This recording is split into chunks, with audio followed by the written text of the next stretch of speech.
Hello friends, ఈ video లైక్ల కోసం కాదు ఫ్రెండ్స్. హైదరాబాద్లో ఉన్న వ్యవస్థకు చెరువుల వల్ల ఉపయోగం ఎంతవరకు ఉందో ఎవరికి అర్థం కావట్లేదు. ఈ చెరువులు దేనికోసం అసలు అందరికి తెలిసినప్పటికి కూడా చెరువులను కాపాడడానికి ఎవరు కూడా ముందుకు రాడు. అసలు చెరువులు లేకపోతే అసలు మనిషి జీవితానికి ఎంత నష్టం కలుగుతుందో చదువుకున్న వాళ్ళకి అందరికీ తెలుసు. అసలు ఇక్కడ చూడండి, ఈ లైవ్కి వచ్చి చూస్తే అర్థమవుతుంది.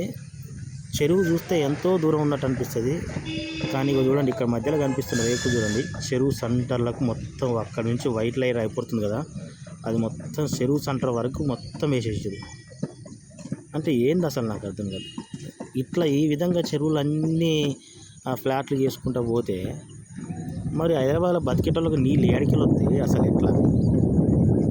చదువుకున్నోనికి అందరికీ తెలుసు ప్రకృతి వల్ల ఎంత ఉపయోగం, కానీ దాన్ని చెడగొట్టేది కూడా చదువుకున్నోళ్ళే. సీఎంలు మారుతారు, పిఎంలు మారుతారు, కానీ చెరువులు అయితే ఎవరు కాపాడ్డాయా? ఎందుక ఈ బిల్డింగ్ కట్టుకుంటూ పోతే ఏం కదా అభివృద్ధి? బిల్డింగ్ కట్టుకోకపోవడం అభివృద్ధి? అసలు చెరువులు మొత్తం ఈ విధంగా మింగుతుంటే అసలు మనల్ని మనమే సర్వనాశనం చేసుకుంటున్నాం. ఈ విషయం తెలిసినప్పుడు కూడా కాదు, వెనకేసుకోవాలి, సంపాదించుకోవాలి, బాగా తినాలి. ఇదే ఎప్పుడు మారుతుందో ఏమో ఈ సమాజం. అసలు ఈ చెరువును చూస్తే నాకే బాధ అనిపిస్తుంది. అరే ఇట్లా తయారైపోతున్నాం ఏంది, మొత్తం ఆగమైపోతున్నాం, మనల్ని మనమే సర్వనాశనం చేసుకుంటున్నాం అని బాధ అనిపిస్తుంది నాకు. మీకేమనిపిస్తుందో కామెంట్ చేయండి. Thank you.